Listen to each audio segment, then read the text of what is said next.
Oke, hadir semua ya. Nah, minggu lalu kita sudah belajar tentang struktur jantung, struktur pembuluh darah, mekanisme peredaran darah. Nah, hari ini kita akan belajar tentang kelainan dan penyakit pada sistem peredaran darah. Nah, sebelum kita mulai, Bapak akan mengadakan pretest ya. Bapak akan mengadakan pretest dari Quizizz. Nah, coba kalian buka HP kalian ya. Kalian klik atau kalian ketik di browser ya. Bisa di Mozilla, bisa di mana saja. Joinmyquiz.com. Nah, setelah itu kalian masukkan kode. Nanti Bapak start dulu. 5 menit.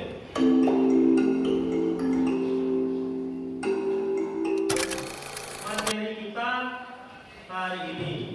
Jadi hari ini kita akan belajar tentang kelainan dan penyakit pada sistem peredaran darah. Jadi setelah kita melakukan pembelajaran hari ini, Bapak harapkan kalian dapat menganalisis ya, jenis-jenis contoh-contoh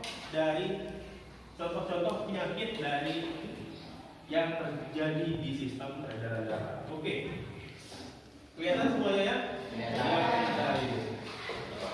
Jadi kita setelah melakukan diskusi nanti, kita akan melakukan diskusi. Kalian diharapkan mampu menganalisis kelainan dan penyakit pada sistem peredaran darah. Nah, selain menganalisis penyakit dan kelainan pada sistem peredaran darah, kalian diharapkan mampu menyajikan presentasi tentang kelainan dan penyakit pada peredaran darah. Oke, nah sebelum mulai, siapa di sini suka makan gorengan? Gorengan ya. Nah, gorengan itu banyak minyaknya ya. Ya, Pak. Goreng makanan yang banyak minyak itu bagus nggak untuk kesehatan? Ya. Kenapa nggak bagus? Karena banyak minyak. Berminyak. Ada nggak hubungan minyak dengan penyakit pada sistem peredaran darah? Ya. Apa nama penyakitnya? Mengapa orang bisa kena kolesterol? Ya, selain pola makan, apa aja? Apalagi yang bisa menyebabkan orang terkena kolesterol. Tapi apa benar kolesterol itu adalah penyakit? Nah, untuk menjawab pertanyaan ini, Bapak akan menampilkan video. Bapak akan menonton videonya dengan baik ya. Perhatikan ya, ini video tentang kolesterol tadi. Jadi, apakah kolesterol itu adalah penyakit atau sesuatu yang lain? Halo semuanya, selamat datang di video baru kolesterol. Seringkali kolesterol dibicarakan sebagai sesuatu yang buruk. Tapi ketika seseorang yang sedang makan sesuatu melaporkan ada yang berberita tentang bahaya yang akan dia alami akibat kolesterol. Jika ada yang memberikan kalian tentang kandungan kolesterol dalam sesuatu yang kalian konsumsi, apakah sebenarnya kalian atau bahkan orang yang memberikan kalian tahu apa itu kolesterol? Jika tidak, dan kalian bersalah kalian akan berpikir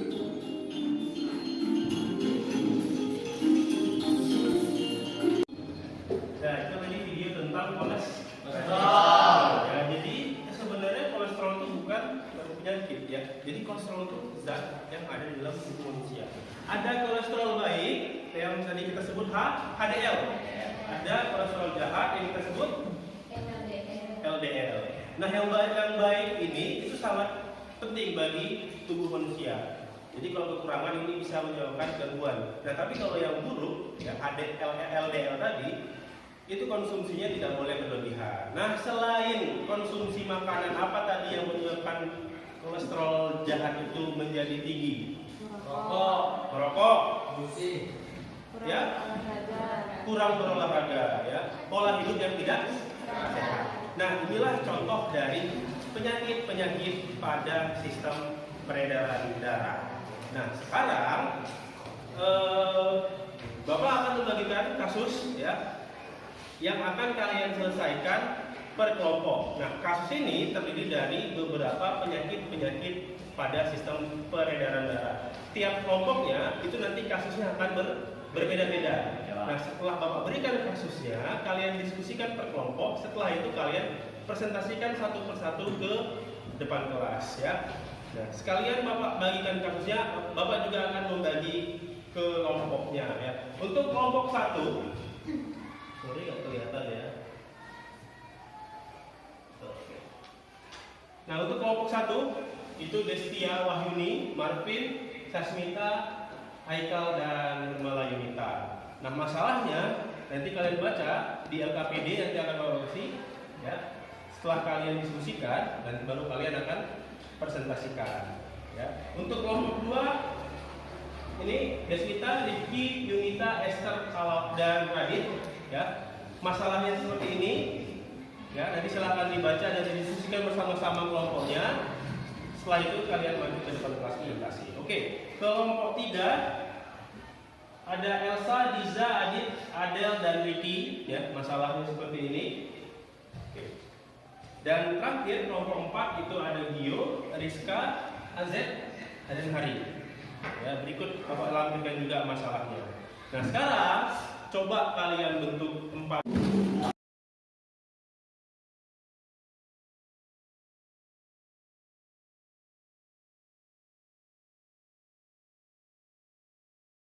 Sudah ya? Kelompok 1 mana? Kelompok 2, kelompok 3, kelompok 4. Oke. Nah, perhatikan Bapak depan. Perhatikan Bapak. Nah, ini juga akan Bapak berikan ke LKPD. Yang masing-masing di LKPD nanti ada masalah-masalah yang berbeda untuk tiap kelompok ya. Kelompok 4. Oke. Kalian ada buku paket kan? Sebagai tambahan literasi, Bapak akan membagikan bahan ajar ya, yang sudah Bapak print. Sebenarnya selain kedua bahan tadi, kalian juga bisa mencari literatur di internet ya. Silakan kalian berdiskusi, pecahkan masalahnya yang ada di tiap kelompok. Bapak beri waktu 50 menit untuk diskusi dan presentasi ya. Kita udah jam 8.26 ya. Kita 30 menit kita presentasi, berarti jam 9 sudah selesai diskusi. Kita mulai presentasi sekitar jam 9, baru 20 menit kita akan selesai. Silakan didiskusikan masalahnya per kelompok.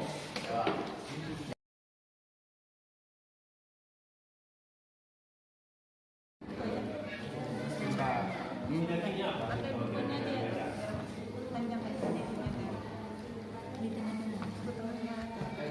Siapa yang menyadar? Oh, dari Lemia ya. Silakan dibukakan.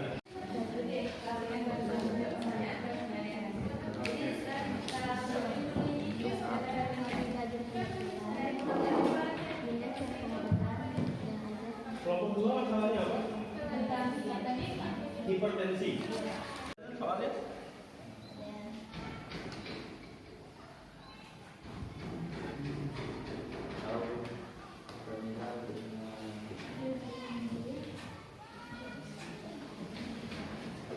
Hadir itu ada yang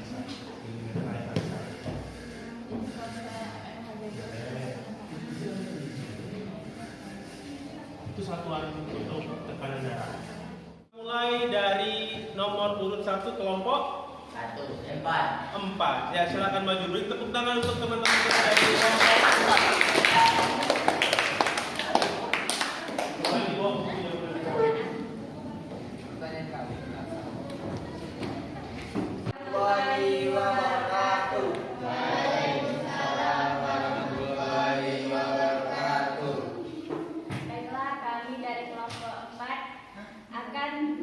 Baiklah, kami dari kelompok 2 akan membacakan masalah tentang hipertensi atau tekanan darah tinggi yang akan dibacakan oleh Esther. Masalah.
yaitu mengurangi konsumsi garam yang berlebihan, akan meningkatkan jumlah natrium dalam sel dan mengganggu keseimbangan cairan. Kemudian, berhenti merokok karena nikotin dalam rokok dapat menyebabkan peningkatan tekanan darah dan frekuensi denyut jantung. Selanjutnya, berolahraga secara teratur juga dapat membuat jantung lebih kuat sehingga tidak perlu bekerja lebih keras dalam memompa darah. Itulah presentasi dari kami. Apakah teman-teman ada yang bertanya? Ya, silakan. Satu aja, satu pertanyaan ya, satu orang silakan dipilih. Silakan kepada kelompok 3.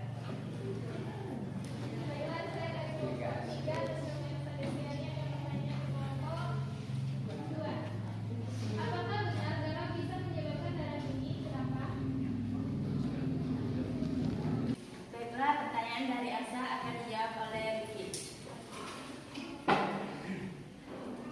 Konsumsi garam berlebihan akan meningkatkan jumlah natrium dalam sel dan mengganggu keseimbangan cairan. Masuknya cairan ke dalam sel akan mengecilkan diameter pembuluh darah arteri sehingga jantung harus memompa darah lebih kuat yang berakibat meningkatnya tekanan darah. Baiklah, terima kasih telah menjawab pertanyaan dari saya. Baiklah, sekian presentasi dari kami. Assalamualaikum warahmatullahi wabarakatuh. Waalaikumsalam warahmatullahi wabarakatuh. Kembali ke tempat duduknya masing-masing ya. Oke. Untuk kelompok 3 tadi masalah tentang anemia sel sabit ya, anemia sel sabit. Nah, beda anemia sel sabit dengan anemia biasa tadi ya. Kalau anemia sel sabit itu bentuk sel darah merahnya seperti bulan sabit.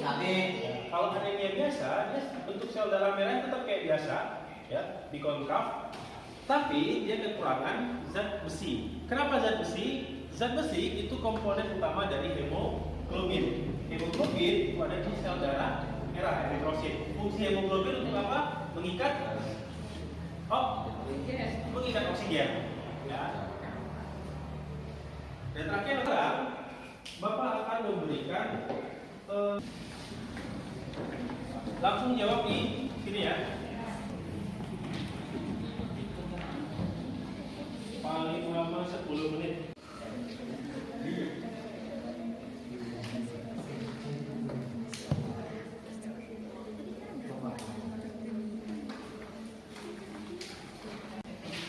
Nah, ya, pembelajaran kita tentang penyakit dan kelainan pada sistem peredaran darah. Jadi diharapkan kalian nanti mampu mengambil manfaat dari pembelajaran kita kali ini ya.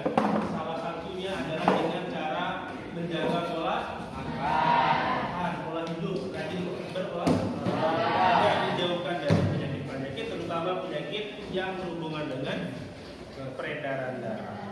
Nah, untuk minggu depan kita akan masuk ke bab baru ya. Kita akan masuk ke bab sistem pencernaan ya. Jadi diharapkan baca-baca bukunya di rumah atau searching tentang sistem pencernaan.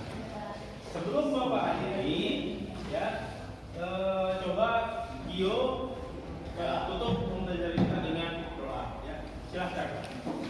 Masya Allah. Untuk refleksi, silakan kalian isi dengan jawaban yang sejujur-jujurnya. Ini tidak ada penilaian, jadi jawab dengan jujur ya. Silakan. Jawab.